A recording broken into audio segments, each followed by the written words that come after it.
Fizi News 24. Média d'information en temps réel. Fizi News 24. Chombo cha habari kwa muda sahihi. Média d'information en temps réel.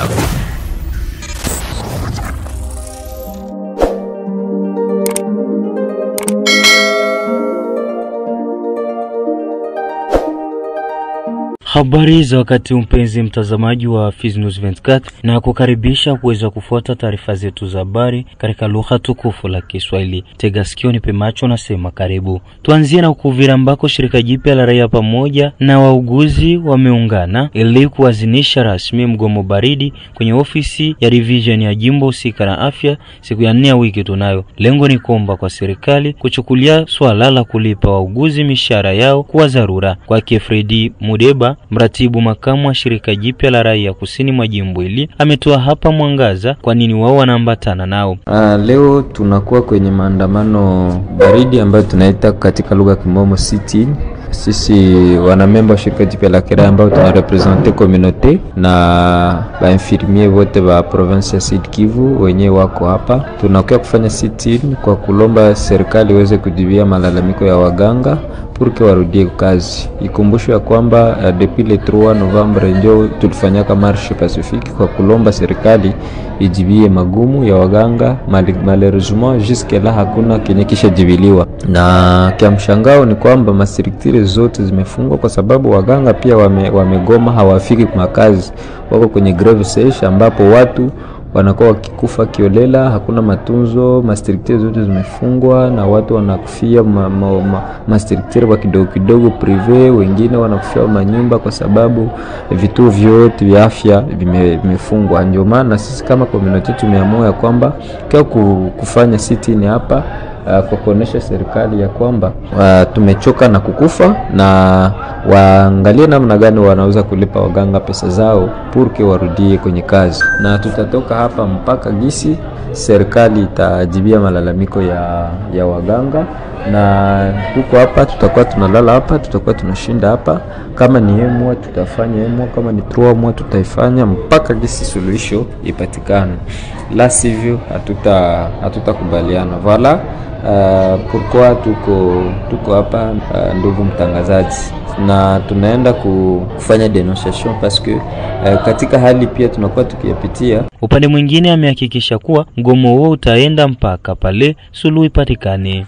Cha ajabu yai ni madam mwenye wanamuita ODP iko hapa, iko atumana pesa zinafikia Uvira, mimi anazitumana tena kwanza barebeli ndio wanaanza kupokeza watu. Tadifa natoka hapa mwenye kubukavu kama Aje Eriki kama na Claude vya vile ndio wako tena wanalipa batu Uvira pandake wako mwezi 23. Donc ile kwetu tunaona kwamba ni collaboration entre certains agents va DPS y compris aussi na ule ODP envers rebelle. Tumeandika kibarua ya kudenoncer ile hali na tunaambia urgemment ule madama ku interpeller par la justice expliquer pourquoi iko nafanya hili. Tunaomba serikali kujibia magumu ya waganga haraka iwezekanavyo.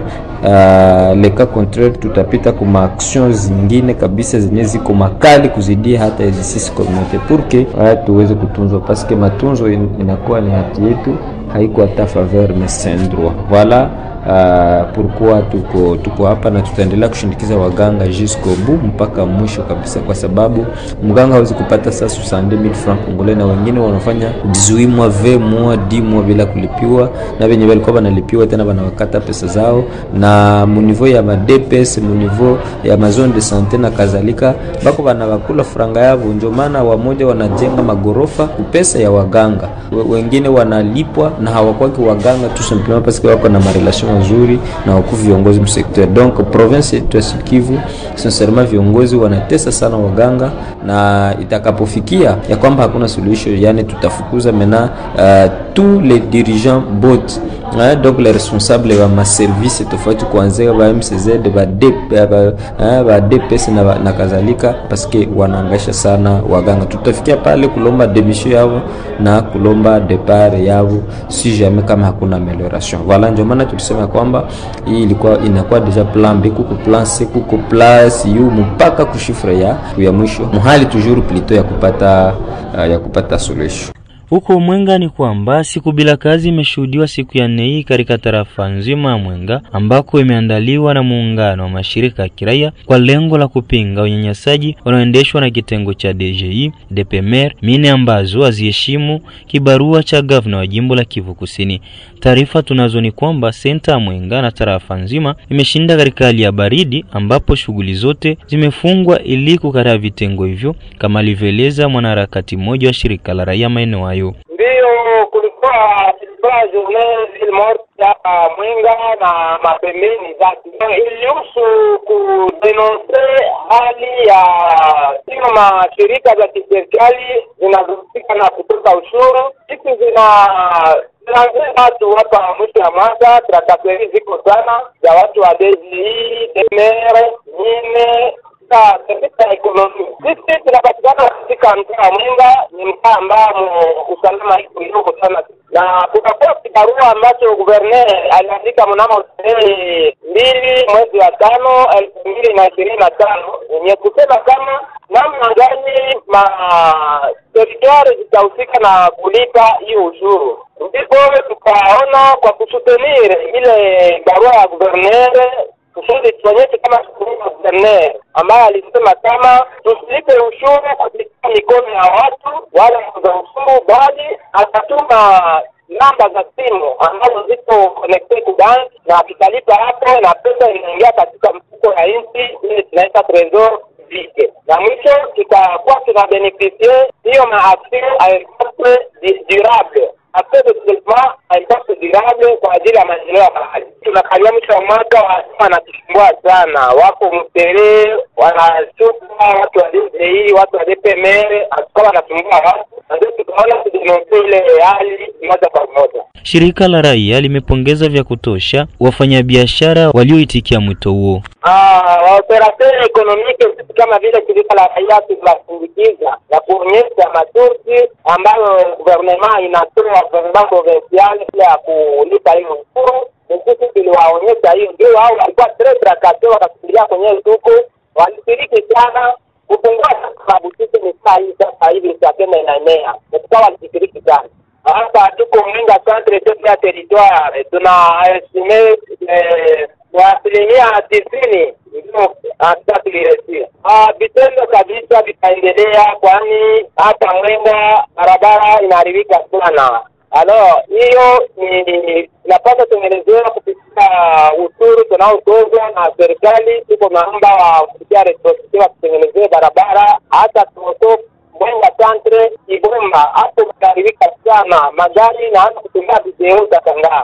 Ujumbe tunatoa serikali ya Simbo ikumbuke na zaidi sana isindikize hiyo barua ya gavana wa tukatize namba za simu ambazo ziko kwenye bank, ushuru utakaotoza ungine tunapotoza kudisho na pia kutengeneza barabara hizi. Uongozi wa mahali nataka hapo katika hali ya vita hapa hadi nimekaika kabisa. Uongozi wa mahali kuna kwa nyuma yetu kama serikali la raia. Huko Lubunja ni kwamba mkuu wa sekta Nganja Bwana Kili Bernard amesema kusikirishwa kutokana na audio zinazozagaa mitandaoni kushiriki katika kula pesa za wami wa asili iliyotolewa na kampuni ya uchimbaji madini ya China kwa wami wa asili. Mengi zaidi namkaribisha mchumba mkulima na Fatuma. Naam, audio nyingi zimesukumwa kwenye mitandao ya kijamii ikionyesha mkuu wa sekta ya Nganja na mkuu wa tarafa la Fizi wametumia pesa isiyo ya kwao toka kwa Wachina. Akili Bernard, mkuu wa sekta ya Nganja, ameanza kwanza kuonesha namna wami wa asili wanavyopataga haki yao. Kama vile kiongozi wa sekta ya Nganja niliweza kufuatilia kwa makini hizo audio 2 ambazo ziliweza kutumwa na Bwana Hamisi Mwanuke, ambazo zinanitaja kuwa miongoni ya watu ambao wanakula pesa za kampuni ya Wachina huko Lulimba. Ukweli ni kwamba watu wengi hawajui maana ya redevance coutumière. Redevance coutumière ina maana ni pesa ambazo kihalali wami upewa kutokana na udongo wao. Ina maana hizo pesa mimi kama vile kiongozi wa sekta siwajibiki nazo na sizijuaki na siyaziwahi kuziona. Upande mwingine, Bwana Akili Bernard amesema kupata mshangao kuhusu audio hizo. Lakini ikiwa kama ninaweza semekana kwamba niko ndani, ina maana niliweza kuingia ndani juu ya kusuluhisha un conflit qui existe na yenye ingeweza kuleta matatizo kati ya jamii. Kwenye eneo hilo la Balele wana Balala kuko conflit. Communauté na kwa kiko represente. Representativité hayo ni chef de village na chef de groupement. Sababu loi organique hadi sasa ya nchi ya Kongo ya Kidemokrasia haijui kapita. Sasa wakati nilisikia hizo audio niliweza kushangazwa sana. Na mimi niliweza kusema kwamba hili hapa ni tatizo ambalo linaingia kwenye vyama viwili, chama cha UDPS na chama cha APOSEM. Sasa sisi ikiwa kama tuko kwenye madaraka, hatukuja kufanya mchezo. Tulikuja ili tuweze kutumikia jamii. Siawahi kupata pesa au msaada wowote toka kwa Wachina. Hata hivyo, namba moja huyo wa sekta ya Nganja amesema kumsamehe aliyetuma audio hizo kwenye mitandao ya kijamii. Ninachoweza kuambia Amisi Mwanuke ni kwamba mimi kabla sijawa chef de secteur wa Nganja niko journaliste professionnel de media. Lakini sababu mimi tayari niko kiongozi ambaye nasimamia watu, kwanza na msamehe. Na pili nitamuomba apite tena kwenye darasa ili aweze kujua journalisme ni nini. Sasa lile ambalo yeye analifanya sisi tunalijua kama sio journalisme. Anaifanya sababu ya nini? Mwishowe ameongeza kuwa licha ya audio hizo bado ataendelea kutenda miradi ya kimaendeleo ndani ya eneo lake. Mimi maendeleo ndo kwanza. Sasa hiyo development siwezi kuitenda ndani ya eneo langu ikiwa kama kuna vurugu. Na hata wao wasema hawatanirudisha mimi nyuma. Watu wengi saa hii wanaona politiki ndio inapeye, ndio mko franga. Alors, qu'est-ce que nous devons faire kwa kuweza kuingia mu politiki? Tuharibu kwanza majina ya haba ili raia iweze kutupenda na itupatie sauti kesho. Washinoa wajanipa pesa hata siku moja. Hiyo na kuhakikishia bwana journalist. Ni watu ambao wanakuja kuchuma pesa na wanapeleka pesa kwao China.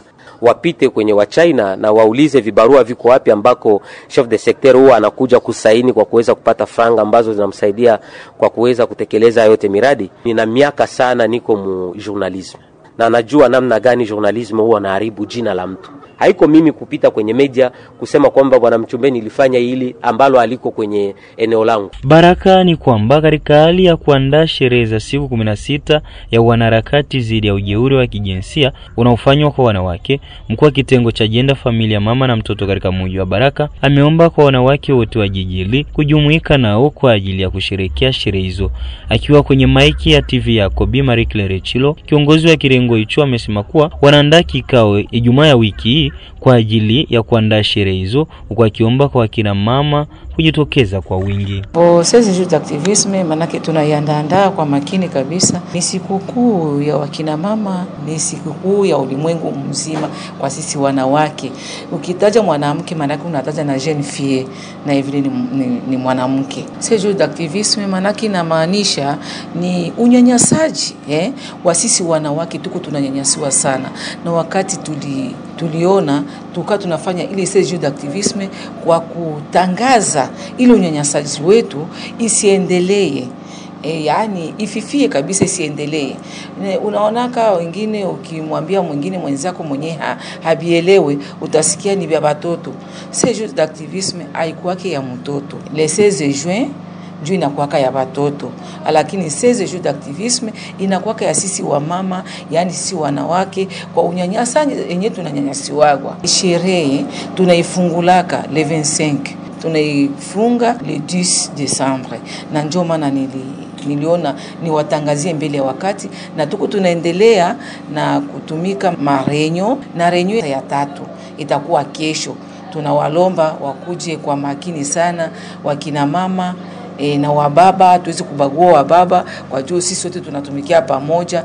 Aiza na wafie wote siku ya 5 na saa 8 wafike pale ku biro ya jari, tuko na renyo. wakina mama wajiandae gisi vetu kwa tunajiandaa. Maandalizi ya kwanza ni ile mchango. Hauwezi tumika maandalizi bila mchango. Ile mchango ndio maandalizi. Unajua tutakaribisha watu, wale watu watakunywa maji, watakunywa kasoda, ya hivyo. Na ndio maana tunaweka ile mchango na tutanunua kaliko. Marshi itakuwepo. Isale iko kabisa. Hiyo ndio inakuwa ya kwanza. Na kwa wale wenye hawana masare basi ni kawaida tu, mtu anaweza kwa kusherekea, sio mpaka ni sare tu. Kwa kusherekea mtu anasherekeaka kitu kenye anasikia mkichwa. Aseme hiki kitu kama mimi nakisherekea, nisherekea kwa juu ya lengo fulani. Na tumalizie na uko Lulimba ambako shirika la raia NDC Chumvi ya Kongo tarafani Fizi limeandika kibarua cha kuomba uongozi wa tarafa na ule wa jimbo la Kivu Kusini kuongeza vifaa vya kutendea kazi na dawa katika hospitali kuu ya Lulimba sekta Nganja, kwa kuwa kwa sasa kuna ripotiwa uhaba wa vitendea kazi katika hospitali hiyo. Mpenzi mtazamaji, ni hapo ndipo tumefika mwisho wa taarifa habari zetu siku ya leo. Shukrani kwa wewe uliyenitegea sikio mwanzo hadi mwisho na kunipa muda wako. Hii ni Fizi News 24. Fizi News 24, média d'information en temps réel. Fizi News 24, chombo cha habari kwa muda sahihi. Média d'information en temps réel.